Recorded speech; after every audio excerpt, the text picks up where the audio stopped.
അതെന്തെങ്കിലും ഒരു കംഫർട്ട് സ്പേസിന്റെ ഭാഗമായിട്ടാണോ അങ്ങനെ ഈ ആളുകളെ അറിയിക്കാത്തത്, അല്ലെങ്കിൽ എന്തെങ്കിലും ഒരു ഉള്ളിലുള്ള ഒരു ഭയം കൊണ്ടാണോ? ഒരു ഭയവും ഇല്ല. ഞാൻ ഉം. പറഞ്ഞല്ലോ, ഞാനാണ്. എനിക്ക് ഉം. പേടിക്കേണ്ട ഞാൻ എന്തിനാണ് പേടിക്കേണ്ടത്? അതെ. ഞാൻ ഈ കാര്യങ്ങൾക്ക് ഇപ്പൊ മോഡലിംഗ് ചെയ്യുന്നു എന്നും പറഞ്ഞിട്ട് ഞാൻ വേറൊരു കാര്യങ്ങളും ഞാൻ ചെയ്യണില്ല. ഞാൻ ഞാൻ ഉം. ഞാൻ എന്റെ വർക്ക് കഴിയുന്നു, ഞാൻ എന്റെ വീട്ടിൽ പോകണു. ഉം. അല്ലാതെ ഒരിടത്തും ഞാൻ നിൽക്കണില്ല. പക്ഷെ രാത്രികാലങ്ങളിൽ ഞാൻ എവിടെങ്കിലും കഴിക്കാനോ റെസ്റ്റോറന്റിലോ എവിടെങ്കിലും താമസിച്ചെന്ന് പറഞ്ഞാൽ എന്റെ ഉം. ഒരു പ്രൈവസിയാണ്. ഒരാളെയും ഞാൻ അതിൻ്റെ അകത്ത് ഉൾപ്പെടുത്താറില്ല. ഉം.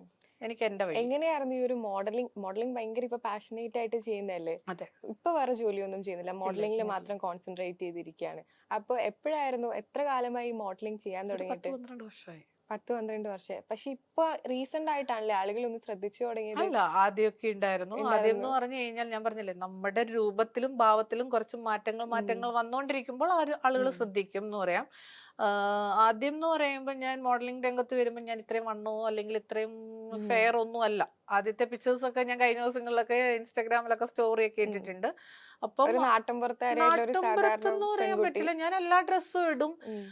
പിന്നെ എന്നാ പറയുക, ഇച്ചിരി ഇപ്പം ഞാൻ പറഞ്ഞില്ലേ, കോലത്തിലും ഭാവത്തിലും ഒക്കെ ഇച്ചിരി അപ്പനമ്മമാരുടെ ഒരു ഇത് കൊണ്ടാണോ എന്നറിയില്ല, ഉം. ഇച്ചിരി ഭംഗി കൂടി. അത് ഉം. നമുക്ക് വർദ്ധിക്കും, പ്രായം കൂടും തോറും ഇച്ചിരി സൗന്ദര്യം വർദ്ധിക്കും എന്നല്ലേ പറയണേ. ഉം. അങ്ങനെയാണോ എന്ന് എനിക്കറിയില്ല. പക്ഷേ ഇപ്പൊ ആൾക്കാരിലേക്ക് നമ്മൾ എക്സ്ക്ലൂസീവ് ഉം. മീൻസ് ഒരുപാട് നല്ല കണ്ടന്റുകൾ ഉം. ഇറക്കുമ്പോഴത്തേക്ക് ആൾക്കാരിലേക്ക് എത്തുന്നുണ്ട്. ഉം. അങ്ങനെ പബ്ലിക്കിൽ പോകും. മോഡലിംഗിന് വരുന്നതിനേക്കാൾ മുന്നേ നമുക്കൊരു നമുക്ക് ലൈഫ് എന്തെങ്കിലും ഉണ്ടാവുമല്ലോ. ലൈഫ് എന്ന് പറയുമ്പോൾ നമ്മുടെ ജോലിയോ അങ്ങനെ അതെ, എന്തെങ്കിലും അതെ. ആ. ഞാനൊരു നഴ്സായിരുന്നു. ഉം. അതിൽ നിന്ന് വിട്ടുപോരുന്നു. പിന്നെ എനിക്ക് ഇഷ്ടം എന്ന് പറയുമ്പോൾ ഞാൻ പറഞ്ഞില്ലേ, നമ്മൾ ആ പഠിക്കുന്ന സമയവും എല്ലാം നമ്മൾ മോഡലിംഗ് ഒരു ബ്യൂട്ടീഷ്യൻ ആവണമെന്നായിരുന്നു ആഗ്രഹം എന്ന് പറയണേ. ഉം. പക്ഷെ സാധാരണ ഒരു നാട്ടുമ്പുറത്തൊരാളുടെ അപ്പനും അമ്മയ്ക്കൊക്കെ ഒരിത് കാണുമല്ലോ, ഉം. ഇന്നതാകണം എന്നുള്ളത്. ഉം. അങ്ങനെ എനിക്ക് എന്റെ ഇപ്പൊ ഈ ചെയ്യുന്ന ജോലിയിൽ ഞാൻ ഹാപ്പിയാണ്, നല്ല ഇതായിട്ട് പോകുന്നു. നഴ്സിംഗിനേക്കാൾ കൂടുതൽ ഇഷ്ടം മോഡലിംഗ് തന്നെയാണ്. എനിക്കിപ്പോ ഇത് തന്നെയാണ് എനിക്കിഷ്ടം. എനിക്ക് പബ്ലിക്കിൽ അറിയപ്പെടണമെന്നല്ല, ഞാൻ ആ. ചെയ്യുന്ന ജോലിയിൽ എനിക്കത് ഓക്കെ. ഓക്കെയാണ്. ആളുകൾ ഇപ്പൊ പറയൂലേ, നല്ലൊരു ജോലി നേഴ്സായിരുന്നു, എന്നിട്ട് എന്തിനാണ് ഈ കുട്ടി ഇങ്ങനെ സോഷ്യൽ മീഡിയയിൽ വന്നിട്ട് ഈ നല്ലൊരു നല്ലൊരു ജോലിയുള്ള ഒരു സിനിമയിൽ അഭിനയിക്കുന്നില്ല ജോലി കളഞ്ഞിട്ട്. അല്ല, വേറെ ആളുകൾ എന്തെല്ലാം പറയുന്നതാണ്. ജോലികൾ ചെയ്യുന്നു ആൾക്കാര്. ഞാൻ പറഞ്ഞില്ലേ, ഉം. 100 കുടം നമുക്ക് ഒരുമിച്ച് വെച്ച് കഴിഞ്ഞാലും ഉം. ഇതുങ്ങളുടെ നമുക്ക് കെട്ടാൻ പറ്റില്ല. മനുഷ്യരുടെ സംസാര രീതികളെ നമുക്ക് ഒരിക്കലും മാറ്റാൻ പറ്റില്ല. ഉം. ഇപ്പൊ എന്നെ കാണുമ്പോൾ നല്ല വർത്തമാനം പറയും, ഇൻസ്റ്റാഗ്രാമിൽ മോശ കമന്റ് ഇടും. പക്ഷെ ആ മോശ കമന്റ് ഇട്ട് കഴിഞ്ഞിട്ട് എന്നെ എവിടെയെങ്കിലും കാണുമ്പോൾ ഇത് ചേച്ചിയല്ലേ എന്ന് ചോദിച്ചുകൊണ്ട് ഓടി ഉം. വരുന്നു. അപ്പൊ നമുക്ക് ഇതിന് കോമൺ ആയിട്ട് മൈൻഡ് പറഞ്ഞിട്ട് ചെയ്യണ്ട. കാര്യമില്ല. ഇത് ഉം. നമുക്ക് സ്വാഭാവികമായിട്ടും ഇതിനെ തള്ളിക്കൊണ്ട് നടന്നിട്ട് ചേട്ടൻ എന്നെ ഇന്നത് പറഞ്ഞില്ലേ, ചേട്ടൻ ഉം. എന്തിനാണ് ഇപ്പൊ എനിക്ക് വന്നിട്ട് ഹായ് തരുന്നേ എന്ന് നമുക്ക് ചോദിക്കേണ്ട ഉം. ഒരു ഇതുമില്ല. അതവിടെ പറഞ്ഞു, അതവിടെ തീർന്നു. ഉം. ഏറ്റവും വൈറലായിട്ടുണ്ടായിരുന്ന ഒരു ഫോട്ടോഷൂട്ട് പച്ചക്കറി ഫോട്ടോഷൂട്ടാണ്. അതെ. എങ്ങനെ കിട്ടി ആ ഒരു ഐഡിയ? കഴുത്തില് ക്യാരറ്റ്, ആ. ഇത് ബ്രിഞ്ചാൾ വെക്കുന്നു, ഒരു അപ്പർ ചെസ്റ്റിന്റെ അവിടെ എങ്ങനെ കിട്ടുന്നു ഇത്തരത്തിലുള്ള ഒരു വെറൈറ്റി കണ്ടന്റ്? ആ കണ്ടന്റ് അല്ലായിരുന്നു വൈറൽ എന്ന് പറയുന്നത്. പക്ഷെ ഞാൻ ഏറ്റവും കൂടുതൽ ആ ഒരു ഗൗരി അതൊന്നും സുജി ഇപ്പൊ അതെല്ലാം മാത്യു ഞാൻ എന്ന് പറയുമ്പോ ഡിലീറ്റ് ചെയ്തു ആ. ഓൾറെഡി. പിന്നെ ആ കണ്ടന്റ് അല്ലാതെ ലെസ്ബിയൻ ഗേൾഡിന്റെ ഒരു ഓർണമെന്റ് ഷൂട്ട് ഇട്ടിട്ടുണ്ടായിരുന്നു. ഉം. അതാണ് മെയിൻ കണ്ടന്റ് എന്ന് പറയുന്നത്. അത് വൈറലാണ്. ഉം. എല്ലാ ചാനലുകളിലും എല്ലാ ആൾക്കാരുകളും ലെസ്ബിയൻ കണ്ടന്റ് ആയിരുന്നു. ഉം. അത് ഏറ്റെടുത്ത ഒരു ജുവൽസിന്റെ പരസ്യമായിരുന്നു അത്. ഉം. അത് കഴിഞ്ഞിട്ട് പിന്നെ മീൻ വെട്ടുന്ന ഒരു പുള്ളിയുടെ ഷൂട്ട് ഉണ്ടായിരുന്നു. ഉം. അടുക്കളക്കാരി ജാനുവിന്റെ ഉണ്ടായിരുന്നു. അപ്പൊ അങ്ങനെ കുറെ കണ്ടന്റുകൾ മെയിൻ എന്ന് ഉം. പറയുന്നത്. ഈ പച്ചക്കറിയുടെ നമ്മൾ ചെയ്തു പോയി, ഉം. അത് കൂടുതൽ ഇതായില്ല. മറ്റേ ഉള്ള ഒരു കണ്ടന്റുകളാണ് നല്ല റീച്ചിലേക്ക് പക്ഷെ പോയെന്ന് പറയുന്നത്. പച്ചക്കറിയുടെ കാണാൻ നല്ല ഭംഗിയുണ്ടായിരുന്നു. വെറൈറ്റി ആയിട്ടുള്ള ഒരു കഴുത്തിലാണെങ്കിൽ സ്വാഭാവികം. ക്യാരറ്റ് വരുന്നു. ആ. നമ്മൾ ഇതുവരെ കാണുന്നില്ലല്ലോ അങ്ങനത്തെ ഒരു കണ്ടന്റ്. അത് എവിടോ ഇത്തോപ്യക്കാര് ഒരു ഷൂട്ട് ഈ ചെയ്തിട്ടുണ്ട് കണ്ടന്റ്സ് ഒക്കെ സ്വന്തമായിട്ടുള്ള ഐഡിയ ആണോ, അതോ സ്വന്തമായിട്ട്. ക്യാമറമാൻമാര് ഇങ്ങനെ അല്ലല്ല, സ്വന്തമായിട്ട്. ഐഡിയാസ് പറഞ്ഞു? സ്വന്തമായിട്ട്.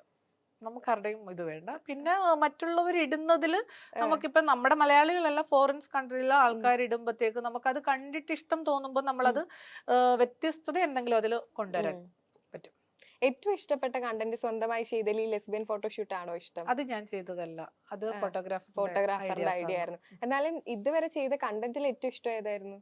അങ്ങനെ നമുക്ക് അറിയാം. ഇപ്പൊ ഞാൻ ഇത് ഇവിടെ പറയുമ്പോഴത്തേക്ക് ആൾക്കാർക്ക് അവർക്ക് എല്ലാവർക്കും ഒരു മോശം വരും. കാരണം മോശമല്ല, അവർക്കൊരു ഇഷ്ടമല്ലേ, അയ്യോ ഇവള് എന്റേത് പറഞ്ഞില്ലല്ലോ അത് പറഞ്ഞു. എല്ലാവരുടെയും പിക്ചേഴ്സ് ഇഷ്ടമാണ്. പിന്നെ നമ്മൾ പറയില്ലേ, നമ്മുടെ ഫോണിൽ നമ്മൾ എവിടെങ്കിലും ഒക്കെ വെച്ച് എന്തെങ്കിലും കണ്ടന്റ് എടുക്കുന്നു, അത് നമുക്ക് ഇഷ്ടമാണ്. പിന്നെ എല്ലാ ഫോട്ടോഗ്രാഫേഴ്സും എടുക്കുന്നത് എനിക്ക് ഭയങ്കര ഇതാണ്. ഒരാളെയും ഞാൻ ഇന്നതെന്നും പറഞ്ഞ് ഗ്രേഡോ അല്ലെങ്കിൽ അവരുടെ ഇത് കൊള്ളൂല്ലെന്നോ ഒരിക്കലും ഒരാളിനോടും പറഞ്ഞിട്ടില്ല. എല്ലാം ഏറ്റവും ഫോട്ടോഗ്രാഫേഴ്സിന്റെ. സന്തോഷം തോന്നിയ ഒരു ഷൂട്ട് ഏതായിരുന്നു എന്നാണ് ഞാൻ ചോദിച്ചത്. അത് എനിക്ക് അടയാളപ്പെടുത്തിയ ഒരു ഷൂട്ട്. അടയാളപ്പെടുത്തി അങ്ങനെ ഒരാളുടെതും പറയാൻ പറ്റില്ല. ഇപ്പൊ ഒരാളെ ഞാൻ പറഞ്ഞു കഴിഞ്ഞാൽ മറ്റൊരാളുടെ കണ്ടന്റ് എല്ലാം പ്രിയപ്പെട്ടതാണ്. ഞാൻ പറഞ്ഞല്ലോ, ഇപ്പൊ ഒരു പിക്ചേഴ്സ് എടുത്തു കഴിഞ്ഞാൽ ആ പിക്ചേഴ്സിനെ എനിക്ക് മാറ്റി നിർത്താൻ പറ്റില്ല. ഇപ്പം മഹാദേവൻ തമ്പി ചേട്ടനാണേലും മറ്റുള്ള ഫോട്ടോഗ്രാഫേഴ്സ് ആണേലും എനിക്ക് ആരെയും മാറ്റി നിർത്താൻ പറ്റില്ല. കാരണം എനിക്ക് എന്റെ ഓരോ ഇതിലും എനിക്ക് ഉയർച്ചകൾ വന്നുകൊണ്ടിരിക്കുന്നത് ഈ ഫോട്ടോഗ്രാഫേഴ്സിന്റെ ഐഡിയാസ് മുഖേനയും എന്റെ ഐഡിയാസിലോ ആണ് ഞാൻ ഇങ്ങനെ കയറി വരുന്നത്. അല്ലാതെ ഇപ്പം ഒരാളെ ഞാൻ മാറ്റി നിർത്തുമ്പോൾ നാളെ നീ എന്റെ പേര് പറഞ്ഞില്ലല്ലോ എന്ന് പറഞ്ഞു വരില്ലല്ലോ. അപ്പൊ എനിക്ക് എല്ലാവരുടെയും കണ്ടന്റുകൾ, ഇപ്പൊ നമ്മൾ ഒരാൾ എടുത്തു പോകുമ്പോൾ ആദ്യത്തെ ഷൂട്ടിനേക്കാളും കുറച്ചും കൂടെ മറ്റൊരാൾ എടുത്തപ്പോൾ അത് ഭംഗിയുണ്ട് എന്നുള്ളത് തോന്നും, സ്വാഭാവികമാണ്. പക്ഷെ അത് ഒരാളെ നമ്മൾ ഏറ്റക്കുറച്ചിൽ കാണുന്നത് ശരിയായിട്ടുള്ള ഒരു കാര്യമല്ല.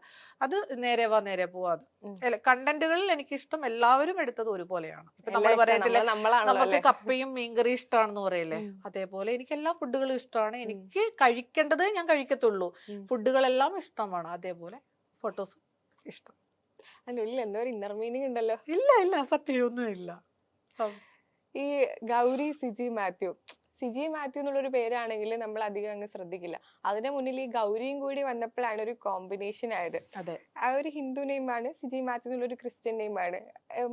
അഭിമുഖത്തിൽ പറഞ്ഞു കേട്ടിട്ടുണ്ട് ഒരു സിനിമയ്ക്ക് അഭിനയിച്ചൊരു പേരാണ് ഗൗരി എന്നുള്ളത്, അത് പിന്നീട് പേരായിട്ട് ചേർത്ത് വെച്ചതാണെന്ന്. അത് ഏതോ ഒരു ഇതിൽ പറഞ്ഞാണ്. അതൊക്കെ എങ്ങനെ നോട്ട് ചെയ്ത് വെച്ചേക്കും? എല്ലാം പഠിച്ചിട്ടാ വരുന്നത്. ഓക്കെ. അപ്പോ ശരിക്കും ഈ ഒരു പേര്, ഈ ഗൗരി സിജി മാത്യു എന്നിട്ടത് ആളുകൾ ശ്രദ്ധിക്കാൻ വേണ്ടിയിട്ടാണോ, അല്ലെങ്കിൽ ഒരു ബ്രാൻഡിങ് ആയിട്ട് ഇട്ടതാണോ, വിവാദമാകട്ടെ എന്ന് വിചാരിച്ചിട്ടതാണോ, അല്ലെങ്കിൽ സാധാരണ നേരത്തെ പറഞ്ഞൊരു സിനിമയുടെ ഭാഗമായിട്ട് ഇട്ടതാണോ? ഒരിക്കലും അല്ല. എന്റെ ഫേസ്ബുക്ക് അക്കൗണ്ട് ഫസ്റ്റ് സമയം സിജി മാത്യു എന്ന് പറഞ്ഞൊരു അക്കൗണ്ട് ആയിരുന്നു. അത് ഞാനും എന്റെ കൂടപ്പിറപ്പൊക്കെ തമ്മിൽ ഒരു വഴക്കുണ്ടാക്കി. അന്ന് നമുക്ക് അത്ര വലിയ പ്രായമൊന്നുമില്ല. ആ സമയത്ത് ഞാൻ പുള്ളിക്കാരത്തിയുമായിട്ട് വഴക്കുണ്ടാക്കിയപ്പോൾ പുള്ളിക്കാരത്തിയാണ് അതിൻ്റെ അകത്ത് പാസ്വേഡ് ചേഞ്ച് ചെയ്തുകൊണ്ടിരിക്കണേ. ഞാനന്ന് ജോലിയായിട്ട് വേറൊരു സ്ഥലത്താണ്, നാട്ടിലല്ല, പുറത്താണ്. അപ്പം പുള്ളിക്കാരത്തി ആ സംസാരത്തിൽ എന്റെ പാസ്വേഡ് ചേഞ്ച് ചെയ്തു. പിന്നെ പുതിയത് വേണമെങ്കിൽ നീ ക്രിയേറ്റ് ചെയ്തോളാൻ പറഞ്ഞു. ക്രിയേറ്റ് ചെയ്തോളാൻ പറഞ്ഞു കഴിഞ്ഞപ്പം എന്റെ പേരിൽ നമ്മൾ അന്നൊരു സീരിയലൊക്കെ പോകുന്നൊരു സമയമുണ്ട്. ചേട്ടത്തി അനിയത്തിയുടെയും റോളിൽ വരുമ്പം ഒരാളുടെ അനിയത്തിയുടെ പേര് ഗൗരി എന്നും വരും, വേറൊരാളുടെ പേര് വേറൊരു പേരും വരുന്നുണ്ട്. അപ്പൊ ഞാൻ സ്വയം ഒരു പേര് ഇട്ടു, ഗൗരി എന്നിട്ടു. ഞാൻ വന്ന സിനിമയിൽ അതിലെ സവാരി എന്ന് പറയുന്ന ഒരു ഓട്ടിസം ബാധിച്ച പിള്ളേരുടെ മൂവിയിലായിരുന്നു. അതിലും ഗൗരി എന്നാണ്, ടീച്ചർ ക്യാരക്ടറായിരുന്നു ഞാൻ ചെയ്തത്. അത് കുറെ വർഷങ്ങളായി. ആ പേര് അന്നിട്ടു. ഇട്ട് കഴിഞ്ഞപ്പോൾ എല്ലാവർക്കും, അച്ഛനും അമ്മയ്ക്കും എല്ലാവർക്കും, ഇപ്പം ഗൗരി എന്ന് പറയുമ്പോൾ അതൊരു ഹിന്ദു നെയിമാണ്, സിജി എന്ന് പറയുമ്പോൾ അതൊരു ക്രിസ്ത്യൻ നെയിമാണ്. ഇനി മുസ്ലിമിന്റെ പേരോട് ഇടാൻ പറ്റിയായിരുന്നെങ്കിൽ സ്വാഭാവികമായിട്ട് ഞാൻ ഇട്ടേനായിരുന്നു. ഇനി അതിന്റെ അകത്ത് കേറില്ല. ഗൗരി സിജി മാത്യൂസ് എന്ന് പറഞ്ഞിട്ട് ഇനി അടുത്തത് എന്താണ് ഞാൻ ഇടേണ്ടത്? സോഫിയ എന്നും കൂടെ ഇടണ?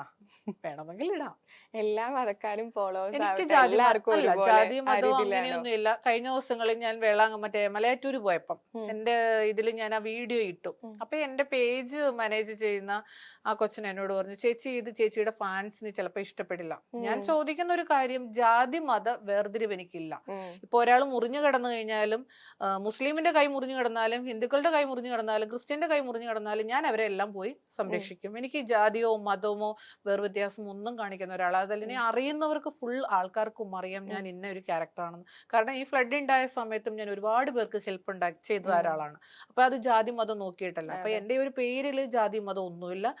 ഞാനായിട്ടാണ് പോകുന്നത്. എനിക്ക് ഒരു മുസ്ലിമിന്റെ പേരോ അല്ലെങ്കിൽ സിജി മാത്യു എന്ന് ക്രിസ്ത്യൻ ആ ഒരു നെയിമിൽ തന്നെ എനിക്ക് അതിനോട് ഇതില്ല. ഞാൻ എനിക്ക് ഇഷ്ടപ്പെട്ട ഒരു മതവുമായിട്ട് ബന്ധപ്പെട്ട് എനിക്ക് ഒരു മതവും ഇല്ല. മുസ്ലിം പള്ളിയിൽ കയറാൻ പറ്റിയായിരുന്നെങ്കിൽ ഞാൻ മുസ്ലിം പള്ളിയിൽ കയറിയിട്ട് ഞാൻ എന്റെ ഇതായിട്ട് ഞാൻ പോകും. ക്രിസ്ത്യൻ പള്ളിയിൽ പള്ളികളിൽ ഞാൻ അങ്ങനെ കയറാറില്ല, പള്ളിയിൽ പോകാറില്ല. നമുക്കൊരു എന്തെങ്കിലും ഒരു നേർച്ച എന്തെങ്കിലും കൊടുക്കാനുണ്ടെങ്കിൽ മാത്രമാണ് ഈ ഒരു ഇതിലേക്ക് ഞാൻ പോകുന്നതെന്ന് പറയുന്നത്. ജാതി മത വേർതിരിവ് എനിക്കൊരു പ്ലാറ്റ്ഫോമിലുമില്ല.